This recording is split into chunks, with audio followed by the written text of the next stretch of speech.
ورحمة الله وبركاته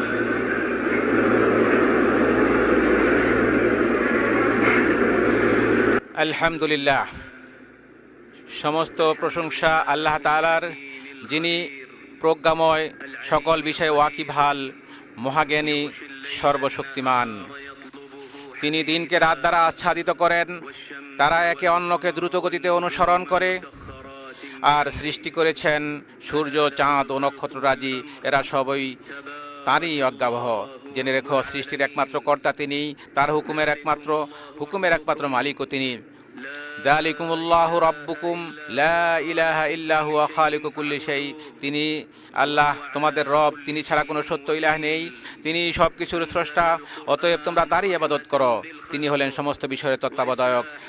সৃষ্টির জন্য রহমত স্বরূপ এবং তাদের অবস্থার সংশোধনের লক্ষ্যে তিনি আল কোরআন নাজিল করেছেন। কিতাবুন উহকিমাত আয়াতুহু সুম্মা ফুসসিলাত মিন লাদুন হাকিমিন খাবীর। এটি এমন কিতাব যার আয়াতসমূহ সুদৃঢ়, অতঃপর সবিস্তারে ব্যাখ্যাকৃত মহাজ্ঞানী রব্বুল আলামিনের পক্ষ থেকে। নিশ্চয়ই এই কোরআন সর্বাধিক সঠিক পথের দিশা দেয় এবং সৎকর্মশীল মোমেনদেরকে এই সুসংবাদ দেয় যে তাদের জন্য রয়েছে মহা পুরস্কার। আমি সাক্ষ্য দিচ্ছি যে আল্লাহ তাআলা ছাড়া কোনো সত্য ইলাহ নেই, তিনি ব্যতীত সত্যিকার অর্থে কারো ইবাদত করা যায় না। আমি আরও সাক্ষ্য দিচ্ছি যে মুহাম্মদ সাল্লাল্লাহু আলাইহি ওয়াসাল্লাম আল্লাহর বান্দা ও রাসূল। মানুষের প্রতি আল্লাহর অনুগ্রহ সমূহের মধ্যে অন্যতম হলো তিনি তাদের কাছে মুহাম্মদ সাল্লাল্লাহু আলাইহি ওয়াসাল্লামকে প্রেরণ করেছেন মানব জাতিকে কল্যাণের পথে, এবং যার মাধ্যমে তাদের প্রতি আল্লাহর রহমত নাজিল হবে সে বিষয়ের প্রতি আহ্বান করার জন্য। আল্লাহ তাআলা বলেন, ওয়া রাহমাতি ওয়াসিআত কুল্লা শাই। আমার দয়া অনুগ্রহ প্রতিটি বস্তুকেই পরিব্যাপ্ত করে রয়েছে। সুতরাং যারা তাকওয়া অবলম্বন করে, যাকাত দেয় ও আমার আয়াতসমূহের প্রতি ঈমান আনে, তাদের জন্য অচিরেই আমি আমার এই অনুগ্রহ অবধারিত করব। যারা অনুসরণ করে রাসূলের, যিনি উম্মি নবী, যার উল্লেখ তারা তাদের কাছে তাওরাত ও ইনজিলে লিপিবদ্ধ পায়, যিনি তাদেরকে সৎ কাজের আদেশ দেন, অসৎ কাজ থেকে নিষেধ করেন, তাদের জন্য পবিত্র বস্তু হালাল করেন এবং অপবিত্র বস্তু হারাম করেন, আর তাদেরকে তাদের গুরুভাব ও শৃঙ্খল হতে মুক্ত করেন যা তাদের উপর ছিল। কাজেই যারা তাঁর প্রতি ঈমান আনে, তাকে সম্মান করে, তাকে সাহায্য করে এবং যে নূর তার কাছে নাজিল হয়েছে সেটার অনুসরণ করে, তারাই সফল কাম। বলুন হে মানুষ, নিশ্চয়ই আমি তোমাদের সবার প্রতি প্রেরিত আল্লাহ রাসূল, যিনি আসমান সমূহ ও জমিনের সার্বভৌমত্বের অধিকারী। তিনি ছাড়া কোনো সত্য ইলাহ নেই, তিনি জীবিত করেন ও মৃত্যু দান করেন। কাজেই তোমরা ঈমান আনো আল্লাহর প্রতি ও তার রাসূল উম্মি নবীর প্রতি, যিনি আল্লাহ ও তার বাণীসমূহে ঈমান রাখেন, আর তোমরা তার অনুসরণ করো যাতে তোমরা হিদায়াত প্রাপ্ত হও। আল্লাহ আযজা ওয়া জাল্লা তাঁর উপর, তাঁর পরিবার পরিজন, সাহাবায়ে কেরাম ও তার অনুসারীদের উপর সালাত ও সালাম নাজিল করুন। আম্মা বাদ, ইয়া আইয়ুহান নাস ইত্তাকু রাব্বাকুম। হে মানুষ, তোমরা তোমাদের রবের তাকওয়া অবলম্বন করো এবং ভয় করো সেই দিনকে যখন কোনো পিতা তার সন্তানের পক্ষ থেকে কিছু আদায় করবে না, অনুরূপ কোনো সন্তান সেও তার পিতার পক্ষ থেকে আদায়কারী হবে না। নিশ্চয়ই আল্লাহর প্রতিশ্রুতি সত্য। কাজেই দুনিয়ার জীবন যেন তোমাদেরকে কিছুতেই প্রতারিত না করে এবং মহাপ্রবঞ্চক শয়তান যেন তোমাদেরকে কিছুতেই আল্লাহ সম্পর্কে প্রবঞ্চিত না করে। কারণ যে ব্যক্তি তাকওয়ার অধিকারী হয় সে দুনিয়া ও আখিরাতের উত্তম পরিণাম এবং নিশ্চিত বিজয় লাভ করে। আল্লাহ সুবহানাহু ওয়া তাআলা বলেন, আর যারা তাকওয়া অবলম্বন করেছে আল্লাহ তাদেরকে উদ্ধার করবেন তাদের সাফল্য সহ, তাদেরকে অমঙ্গল স্পর্শ করবে না এবং তারা চিন্তিত হবে না। আল্লাহ বলেন, ওয়া মাইয়াত্তাকিল্লাহ ইয়াজআল লাহু মাখরাজা। আর যে কেউ আল্লাহর তাকওয়া অবলম্বন করে আল্লাহ তার জন্য উত্তরণের পথ বের করে দেন এবং তিনি তাকে তার ধারণাতীত উৎস হতে রিজিক দান করেন। আর যে ব্যক্তি আল্লাহর উপর তাওয়াক্কুল করে তার জন্য আল্লাহই যথেষ্ট। ওয়া মাইয়াত্তাকিল্লাহ ইয়াজআল লাহু মিন আমরিহি ইউসরা। আর যে আল্লাহকে ভয় করে আল্লাহ তার জন্য তার কাজকে সহজ করে দেন। আর যে আল্লাহকে ভয় করে তিনি তার পাপসমূহ মোচন করবেন এবং তাকে দেবেন মহাপুরস্কার। আল্লাহ ভীতির অপরিহার্য বিষয়গুলোর মধ্যে রয়েছে বান্দা একমাত্র আল্লাহর ইবাদত করবে, অন্য কারো ইবাদত করবে না। আল্লাহ তাআলা বলেছেন, ইনিল হুকমু ইল্লা লিল্লাহ। বিধান দেওয়ার অধিকার শুধু আল্লাহ তাআলারই। তিনি নির্দেশ দিয়েছেন শুধু তাকে ছাড়া অন্য কারো ইবাদত করা যাবে না। এটাই শাশ্বত দিন, কিন্তু অধিকাংশ মানুষ তা জানে না। ইয়া আইয়ুহান নাসু উবুদু রাব্বাকুমুল্লাযী খালাকাকুম ইলা আখিরিল আয়া, হে মানুষ তোমরা তোমাদের সেই রবের ইবাদত করো যিনি তোমাদেরকে এবং তোমাদের পূর্ববর্তীদেরকে সৃষ্টি করেছেন যাতে তোমরা তাকওয়ার অধিকারী হতে পারো। আর এটাই হলো তাওহীদের সাক্ষ্য, লা ইলাহা ইল্লাল্লাহ, তথা আল্লাহ ছাড়া প্রকৃত কোনো ইলাহ নেই, এই কথার মর্মার্থ, যা দ্বীন ইসলামের নিদর্শন ও সাফল্যের চাবিকাঠি। আল্লাহ তাআলা বলেন, ওয়া ইলাহুকুম ইলাহুন ওয়াহিদ লা ইলাহা ইল্লা হুয়ার রহমানুর রহিম, আর তোমাদের ইলাহ এক আল্লাহ, তিনি ছাড়া অন্য কোনো সত্য ইলাহ নেই। ওয়াল্লাযী ইউসাউবিরুকুম ফিল আরহামি কাইফা ইয়াশা, তিনি মাতৃগর্ভে যেভাবে ইচ্ছা তোমাদের আকৃতি গঠন করেছেন, তিনি ছাড়া অন্য কোনো সত্য ইলাহ নেই। তাওহীদের সাক্ষ্যের সাথে রিসালাতের সাক্ষ্য অন্তর্ভুক্ত হয়, কারণ মুহাম্মদ সাল্লাল্লাহু আলাইহি ওয়াসাল্লাম নিশ্চিতভাবেই আল্লাহ রাসূল। আল্লাহ তাআলা বলেছেন, মা কানা মুহাম্মাদুন আবা আহাদিম মির রিজালিকুম ওয়ালাকির রাসূলুল্লাহি ওয়া খাতামান নাবিয়্যিন, মুহাম্মদ তোমাদের মধ্যে কোনো পুরুষের পিতা নন, বরং তিনি আল্লাহর রাসূল এবং শেষ নবী। আল্লাহ সবকিছু সম্পর্কে জানেন। আর এ দুটো শাহাদাত বা সাক্ষ্য ইসলামের রুকনসমূহের মধ্যে সর্বপ্রথম রুকন বা স্তম্ভ। ইসলামের রুকনসমূহের মধ্যে আরও রয়েছে 5 ওয়াক্ত সালাত কায়েম করা, যেমন আল্লাহ তাআলা বলেছেন, ওয়াকিমিস সালাহ ইন্নাস সালাতা তানহা আনিল ফাহশাই ওয়াল মুনকার, এবং সালাত কায়েম করুন, নিশ্চয়ই সালাত বিরত রাখে অশ্লীল ও মন্দ কাজ থেকে, আর আল্লাহর স্মরণই সর্বশ্রেষ্ঠ, তোমরা যা করো আল্লাহ তা জানেন। ইসলামের আরেকটি রকম হলো যাকাত আদায় করা, যেমনটি আল্লাহ বলেছেন, খুয মিন আমওয়ালিহিম সাদাকা, আপনি তাদের সম্পদ থেকে সাদাকা গ্রহণ করুন, এর দ্বারা আপনি তাদেরকে পবিত্র ও পরিশুদ্ধিত করবেন এবং তাদের জন্য দোয়া করুন। আল্লাহ তাআলা রমাদানের রোজাকে ফরজ করেছেন, এটি ইসলামের একটি রকম। আল্লাহ তাআলা বলেছেন, শাহরু রমাদান আল্লাযী উনজিলা ফীহিল কুরআন হুদাল লিন্নাস, রমাদানই হলো সেই মাস যাতে কোরআন নাজিল করা হয়েছে, যা মানুষের জন্য হেদায়েত এবং সুপথের উজ্জ্বল নিদর্শন এবং হক ও বাতিলের মধ্যে পার্থক্য নির্ণয়কারী। কাজেই তোমাদের মধ্যে যে ব্যক্তি এই মাস পাবে সে যেন এ সময় সিয়াম পালন করে, আর যার সক্ষমতা রয়েছে তার জন্য হজ পালন করা, হজ আদায় করা ইসলামের আরেকটি রুকন। আল্লাহ তাআলা বলেছেন, ওয়াযিন ফিন-নাসি বিল হাজ্জি ইয়াতুকা রিজালান ওয়া আলা কুল্লি দামিরিন ইয়াতিনা মিন কুল্লি ফাজ্জিন আমিক, আর মানুষের কাছে হজের ঘোষণা করে দিন, তারা আপনার কাছে আসবে পায়ে হেঁটে এবং সব ধরনের ক্ষীণকায় ক্ষিপ্রগতির উটের পিঠে চড়ে, তারা আসবে দূর দূরান্তের পথ অতিক্রম করে। নবী সাল্লাল্লাহু আলাইহি ওয়াসাল্লাম বলেছেন, আল ইসলামু আন তাশহাদা আল্লা ইলাহা ইল্লাল্লাহ ওয়া আন্না মুহাম্মাদুর রাসূলুল্লাহ, ইসলাম হচ্ছে তুমি সাক্ষ্য দিবে যে আল্লাহ ছাড়া প্রকৃতপক্ষে কোনো ইলাহ নেই এবং মুহাম্মদ সাল্লাল্লাহু আলাইহি ওয়াসাল্লাম আল্লাহর রাসূল। তুমি সালাত কায়েম করবে, যাকাত দিবে, যাকাত আদায় করবে, রমাদানের সওম পালন করবে এবং পথ অতিক্রম করার সামর্থ্য থাকলে বাইতুল্লাহর হজ করবে। আর ঈমান এই যে তুমি আল্লাহ, তার ফেরেশতাকুল, তার কিতাবসমূহ, তার প্রেরিত নবীগণ এবং শেষ দিনের উপর ঈমান আনবে এবং তাকদীর ও এর ভালো মন্দের প্রতি ঈমান রাখবে। আর ইহসান এই যে তুমি এমনভাবে আল্লাহর ইবাদত করবে যেন আল্লাহকে দেখছো, যদি তাকে দেখতে না পাও তাহলে তিনি তোমাকে দেখছেন, এই অনুভূতি পোষণ করবে। হে মুমিনগণ, এ হলো আল্লাহর দ্বীন ও শরিয়া, যা তিনি সৃষ্টিকুলের জন্য নির্বাচন করেছেন, যার মাধ্যমে তিনি তাদেরকে রহমতের চাদরে ঢেকে দিয়েছেন, ফলে এটি তাদের জন্য নানাবিধ কল্যাণ, উপকার ও শান্তি নিয়ে এসেছে এবং বিভিন্ন অকল্যাণ ও অনিষ্টকর বিষয় দূর করেছে। আরাফা দিবসে এই জন্যই রাসূল সাল্লাল্লাহু আলাইহি ওয়াসাল্লামের উপর আল্লাহর এই বাণী নাজিল হয়েছে, আল ইয়াউমা আকমালতু লাকুম দীনাকুম ওয়া আতমামতু আলাইকুম নি'মাতি ওয়া রাদিতু লাকুমুল ইসলামা দীনা, আর আমি আজকে তোমাদের জন্য তোমাদের দিনকে পরিপূর্ণ করে দিলাম, তোমাদের উপর আমার নেয়ামত সম্পাদন করলাম এবং ধর্ম হিসাবে তোমার জন্য ইসলামকেই মনোনীত করলাম। আর নবী সাল্লাল্লাহু আলাইহি ওয়াসাল্লাম সম্পর্কে আল্লাহ বলেন, ওমা আরসালনাকা ইল্লা রাহমাতাল লিল আলামিন, আমি আপনাকে জগৎসমূহের জন্য রহমত স্বরূপ প্রেরণ করেছি। এই পরিষ্কার অবস্থান থেকে বরকতময় ইসলামী শরিয়া কল্যাণ অর্জন ও তা বৃদ্ধি করা এবং অকল্যাণ দূরীকরণ ও তারাশ করার বিষয়টি নিয়ে এসেছে। পাশাপাশি এই সিদ্ধান্ত দিয়েছে যে অকল্যাণ প্রতিহত করা কল্যাণ নিয়ে আসার চাইতেও অগ্রগামী।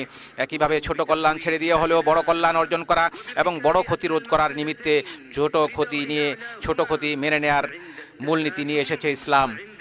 একসাথে একাধিক বিষয়ের সম্মুখীন হলে সবচাইতে বড় কল্যাণ এবং সবচেয়ে ছোট ক্ষতিটি গ্রহণ করার নির্দেশ দিয়েছে ইসলাম।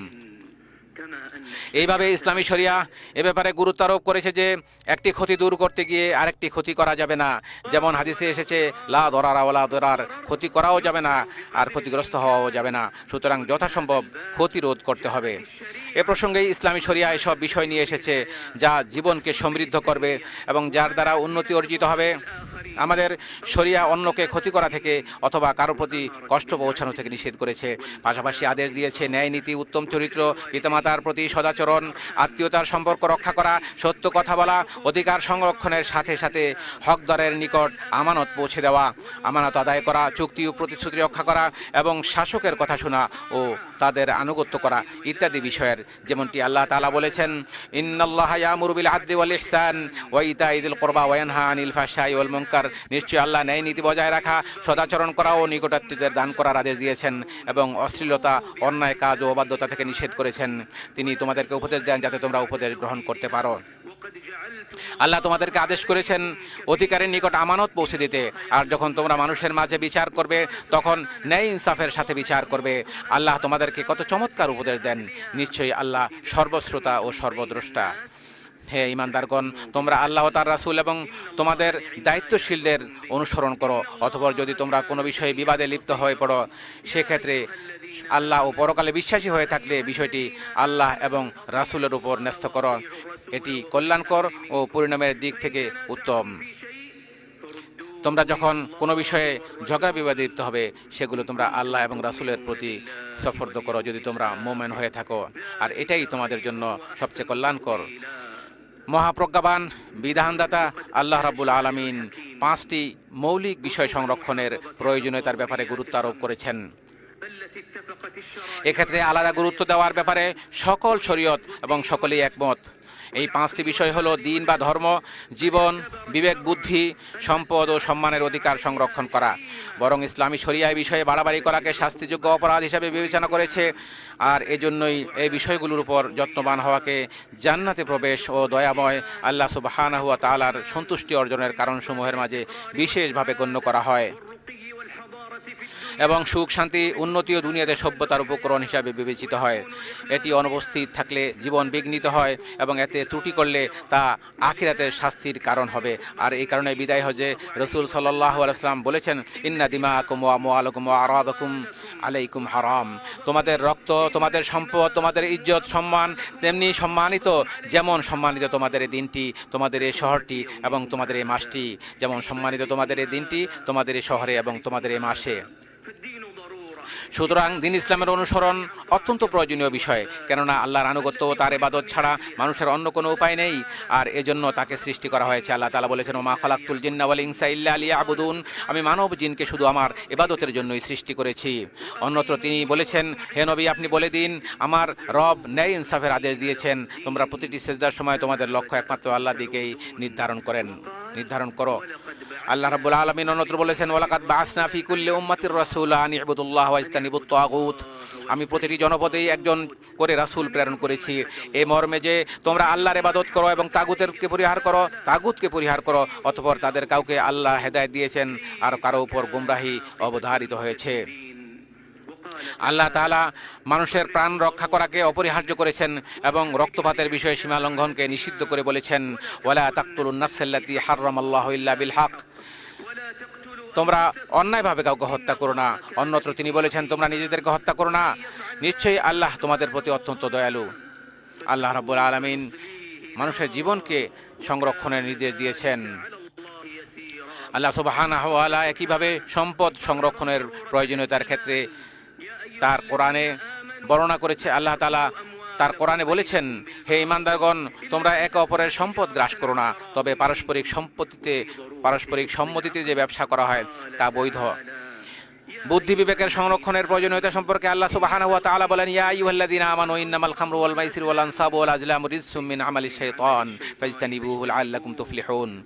হে ঈমানদারগণ, মদ, জুয়া, মূর্তি ও ভাগ্য গণনার তীর এসব কিছুই শয়তানের নাপাক কাজ, সুতরাং তোমরা তা থেকে দূরে থাকো যাতে সফল কাম হতে পারো।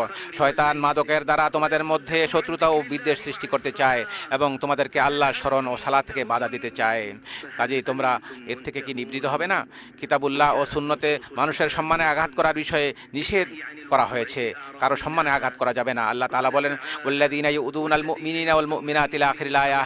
আর যারা কোনো অপরাধ ছাড়া মুমিন নরনারীদেরকে কষ্ট দেয়, তারা অপবাদ ও স্পষ্ট পাপ বহন করলো। আল্লাহ সুবহানাহু ওয়া তাআলা আরো বলেন, নিশ্চয় যারা সতীসাথী সরল মনা মুমিন নারীদেরকে অপবাদ দেয়, তারা দুনিয়া ও আখিরাতে অভিশপ্ত, আর তাদের জন্য রয়েছে মহাশাস্তি। আল্লাহ সুবহানাহু ওয়া তাআলা আরো বলেন, হে ঈমানদারগণ, তোমাদের কোনো সম্প্রদায় যেন অন্য সম্প্রদায়কে উপহাস না করে, হতে পারে তারা তাদের চাইতে উত্তম। একইভাবে তোমাদের কোনো নারী যেন অন্য নারীকে উপহাস না করে, হতে পারে তারা তাদের চাইতে উত্তম। তোমরা একে অপরকে নিন্দা করো না এবং তোমরা কাউকে মন্দ উপাধি দিও না। ঈমানের পর মন্দ নাম ব্যবহার করা কতই না খারাপ। আর যারা তওবা করেনি তারা জালেম। হে মোমেনগণ, তোমরা অনেক পরিমাণ মন্দ ধারণা থেকে বেঁচে থাকো। কতক ধারণা তো অপরাধ। তোমরা গোপন বিষয় অনুসন্ধান করো না এবং অপরের গীবত করো না, অপরের দোষ বর্ণনা করো না। তোমাদের কেউ কি তার মৃত ভাইয়ের গোশত খেতে পছন্দ করবে? বরং তোমরা তা পছন্দ করবে না, অপছন্দ করবে। আল্লাহকে ভয় করো, নিশ্চয়ই তিনি তওবা গ্রহণকারী। উপর উল্লেখিত 5টি মৌলিক বিষয়ের পরিপূরক আরেকটি বিষয় হলো কর্ম সম্পাদনের বিভিন্ন মাধ্যম ও উপায়ের ভিত্তিতে শরীয়তের মূল উদ্দেশ্যগত বিধান জারি হওয়া। আদিষ্ট বিষয়াবলী সম্পাদনের জন্য যে মাধ্যম গ্রহণ করা অত্যাবশ্যক হয়ে পড়ে, সে মাধ্যম গ্রহণ করাও শরী আদেশের অন্তর্ভুক্ত হিসাবে গণ্য হবে। অনুরূপভাবে যে মাধ্যম বা উপায় গ্রহণ না করলে আবশ্যকীয় কাজ তথা ওয়াজিব সমূহ সম্পাদন করা যায় না, সে মাধ্যম গ্রহণ করাও শরীয়তের মতে ওয়াজিব হয়ে পড়ে। কাজেই কোনো কাজ সম্পাদনের ক্ষেত্রে যে সকল মাধ্যম বা উপায় অবলম্বন না করলে শরীরী উদ্দেশ্য তথা জরুরি স্বার্থ অর্জিত হয় না, সে সকল মাধ্যম বা উপায় অবলম্বন করাও একই হুকুমের অন্তর্ভুক্ত। আর এজন্যই একজন মুমিনের উচিত উল্লেখিত 5টি অত্যাবশ্যকীয় বিষয়ের হেফাজত করা। এর মাধ্যমে তার চারিত্রিক বিশুদ্ধতা ও জীবনের স্থিতি রক্ষিত হবে। সাধারণ মানুষ এর মাধ্যমে তাদের দিন ও দুনিয়াবী স্বার্থ হাসিল করতে সক্ষম হবে। আর এ লক্ষ্যেই আল্লাহ সন্তুষ্টি ও পরকালীন নেকি অর্জনের জন্য মানুষের একে অপরকে সহযোগিতা করা কর্তব্য। প্রত্যেক মুসলিমের দায়িত্ব হলো 5টি মৌলিক বিষয়ের সংরক্ষণের লক্ষ্যে শরীয়তের লক্ষ্য উদ্দেশ্য অর্জনের পথে নেতিবাচক প্রভাব সৃষ্টিকারীদের ব্যাপারে সতর্ক থাকা। আমাদের সবাইকে নিজ নিজ সক্ষমতা, পেশা, অর্পিত দায়িত্বের আলোকে এর জন্য কাজ করে যেতে হবে। আমাদের বংশধরকে, বিশেষ করে উঠতি প্রজন্মকে এমন শিক্ষা দিতে হবে যাতে তারা জীবনের মৌলিক এই বিষয়গুলোর প্রতি যত্নবান হতে পারে। যেহেতু সকল স্থানে ও সকল সময়ে 5টি অত্যাবশ্যকীয় বিষয়ের সংরক্ষণ করা ওয়াজিব, সেজন্য মনে রাখতে হবে সম্মানিত স্থানে এর গুরুত্ব আরও বেড়ে যায়। এই মক্কা আল মুকাররমায় এই সমস্ত জিনিসগুলোকে সংরক্ষণ করা আরও বেশি গুরুত্বপূর্ণ। আল্লাহ সুবহানাহু ওয়া তাআলা এগুলোকে সংরক্ষণ করার জন্য নির্দেশ করেছেন। বিশেষ করে মক্কা আল মুকাররমায়ের গুরুত্ব আরও বেশি। আল্লাহ তাআলা বলেছেন, ওমা ইউরিদ ফিহি বিইলহাদিন বিযুলমিন নুযিকহু মিন আযাবিন আলীম। আর যে ব্যক্তি এখানে অন্যায়ভাবে দিন বিরোধী পাপ কাজের ইচ্ছা করে, আমি তাকে আস্বাদন করব যন্ত্রণাদায়ক শাস্তি। হজ্জে দিনের নিদর্শন ও আল্লাহর প্রতি একনিষ্ঠতার প্রকাশ ঘটবে, এটি স্বাভাবিক। হজ রাজনৈতিক, দলীয় স্লোগান, প্রতীক ও চিহ্ন ব্যবহারের জায়গা নয়। এখানে নির্ধারিত কর্তৃপক্ষের নিয়ম শৃঙ্খলা নির্দেশনা মেনে চলা আবশ্যক, যাতে করে নিরাপদে ও প্রশান্তির সাথে পবিত্র হজ্জের কার্যাবলী সম্পাদন করা যায়, যাতে করে হাজী সাহেবগণ অত্যন্ত নিরাপত্তার সাথে সুন্দরভাবে তাদের কাজগুলো করতে পারেন। আল্লাহর ঘরের সম্মানিত হাজী সাহেবগণ, নিশ্চয়ই আপনারা আরাফায় এমন এক সম্মানজনক অবস্থানে রয়েছেন যার জন্য ফেরেশতারা আপনাদেরকে নিয়ে আল্লাহর কাছে গর্ব করেন। একটি মহিমান্বিত স্থান ও বরকতময় সময়ে আপনারা একত্রিত হয়েছেন। এখানে ভালো কাজের প্রতিদান বহুগুণ বাড়িয়ে দেওয়া হয়, পাপ কাজগুলো ক্ষমা করে দেওয়া হয়, বান্দার মর্যাদা বৃদ্ধি করা হয়। কাজেই রাসূল সাল্লাল্লাহু আলাইহি ওয়াসাল্লামের সুন্নাহ অনুসরণ করে আল্লাহর কাছে নিজেদেরকে সুফর্দ করুন। সে নবীর অনুসরণ করুন যিনি এই সম্মানজনক স্থানে সাহাবীদেরকে উদ্দেশ্য করে ভাষণ দিয়েছিলেন। বেলাল রাদিয়াল্লাহু তাআলা আনহুকে আদেশ দিলে তিনি আযান ও ইকামত দেন। অতঃপর রাসূল সাল্লাল্লাহু আলাইহি ওয়াসাল্লাম 2 রাকাত যোহরের সালাত আদায় করেন।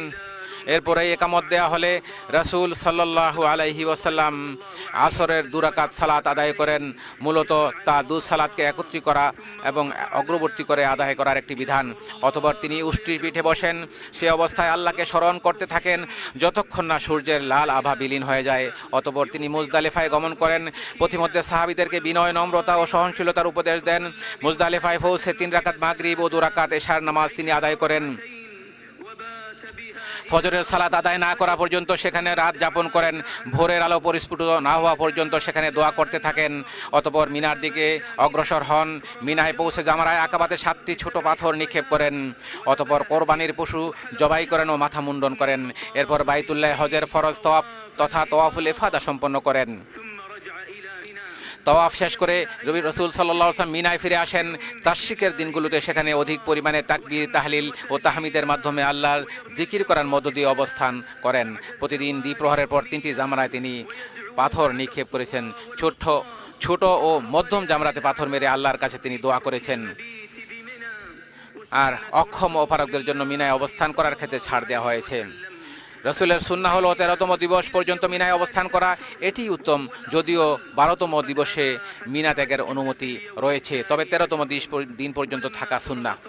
হজের যাবতীয় কার্যাবলী সমাপ্ত হওয়ার পর মদিনায় ফিরে যাওয়ার মনস্থ করলে রাসূল সাল্লাল্লাহু আলাইহি ওয়াসাল্লাম পবিত্র কাবা করে বিদায়ী তওয়াফ সম্পন্ন করেন।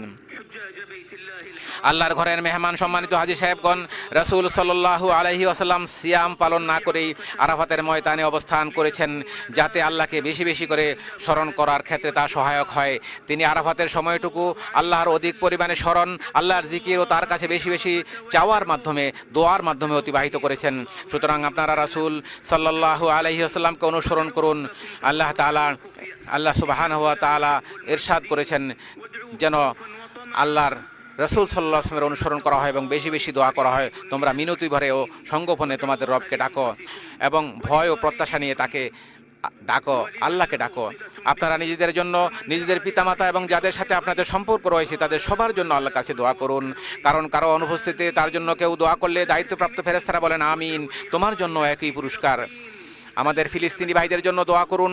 দুঃখ দুর্দশায় তারা নিপতিত, শত্রুদের আঘাতে তাদের রক্ত ঝরছে, তাদের ঘরবাড়ি ও ভূখণ্ড শত্রুদের ধ্বংসযজ্ঞের শিকার হচ্ছে। নিত্য প্রয়োজনীয় ঔষধপথ্য, খাবার, পানীয়, বস্ত্র থেকে তাদেরকে বঞ্চিত করা হচ্ছে। নিঃসন্দেহে যারা পরের উপকার করে এবং অন্যের প্রতি অনুগ্রহ প্রদর্শনে এগিয়ে আসে, আমাদের দোয়া পাওয়ার ব্যাপারে তারাই বেশি হকদার। যারা হারামাইন শরীফাইনের খেদমতে নিয়োজিত আছেন এবং আল্লাহর ঘরের মেহমানদের কষ্ট লাগবে, রাত দিন নির্ঘুম ও ক্লান্ত পরিশ্রম করে যাচ্ছেন, তাদের কথা বলতেই হবে।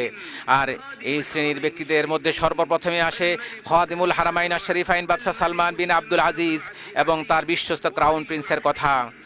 হে আল্লাহ, হে চিরঞ্জীব, হে মহান সত্তা, হে অতি সম্মানের অধিকারী রব, আপনার কাছে প্রার্থনা করছি আপনার দয়া ও অনুগ্রহে খাদিমুল হারামাইন শরীফাইন বাদশাহ সালমান বিন আব্দুল আজিজ ও তার বিশ্বস্ত ক্রাউন প্রিন্স মোহাম্মদ বিন সালমানকে যাবতীয় খায়ের, যাবতীয় কল্যাণমূলক কাজের তৌফিক দান করুন। তাদের জন্য আপনি সাহায্যকারী হয়ে যান, তাদের প্রতিদান বৃদ্ধি করে দিন এবং তাদের প্রতি সন্তুষ্ট হয়ে যান। তাদের খেদমতগুলোকে কবুল করে নিয়ে তাদেরকে জাযায়ে খায়ের দান করুন। তারা ইসলাম এবং মুসলমানদের খেদমত করছে, আল্লাহ তাদের সওয়াবকে আপনি বাড়িয়ে দিন, তাদেরকে ক্ষমা করে দিন। হে আল্লাহ, হাজী সাহেবদের হজকে কবুল করুন, তাদের কাজগুলোকে সহজ করে দিন, সহি সালামতে প্রভূত কল্যাণ অর্জনের মধ্য দিয়ে গুণামুক্ত হয়ে কবুলকৃত তওবার সৌভাগ্য লাভ করে এবং যাবতীয় প্রয়োজন মিটিয়ে যেন তারা নিজ নিজ দেশে ফিরে যেতে পারে, সেই তৌফিক দান করুন। হে আল্লাহ, সকল মুসলিম ও মুমিন নরনারীকে ক্ষমা করুন, সকল অনিষ্ট থেকে তাদেরকে রক্ষা করুন, তাদের দিন ও নিরাপত্তাকে, তাদের রক্ত ও সম্পদকে, তাদের বিবেক বুদ্ধি ও মান সম্মানকে হেফাজত করুন, তাদের জন্য কল্যাণের ফায়সালা করুন, যাবতীয় অনিষ্টতা ও মন্দ বিষয় থেকে তাদেরকে দূরে রাখুন, তাদের অন্তরকে পরিশুদ্ধ করুন, তাদের ভূখণ্ডকে নিরাপদে রাখুন, অভাব থেকে তাদেরকে মুক্ত করুন, তাদের সকল বিষয়ের দায়িত্ব গ্রহণ করুন। সুবহান রাব্বিকা। হে আল্লাহ, আপনি মুসলমানদের অন্তরসমূহকে সংশোধন করুন। আল্লাহ, মুসলমানদেরকে, মুমিনদেরকে তাদের দেশে আপনি নিরাপদে রাখুন, তাদের রিজিকে বরকত দান করুন এবং তাদের সমস্ত বিষয়গুলোর আপনি দায়িত্ব গ্রহণ করুন। সুবহান রাব্বিকা রব্বিল ইজ্জাতি আম্মা ইয়াসিফুন ওয়া সালামুন আলাল মুরসালিন ওয়ালহামদুলিল্লাহি রাব্বিল আলামিন।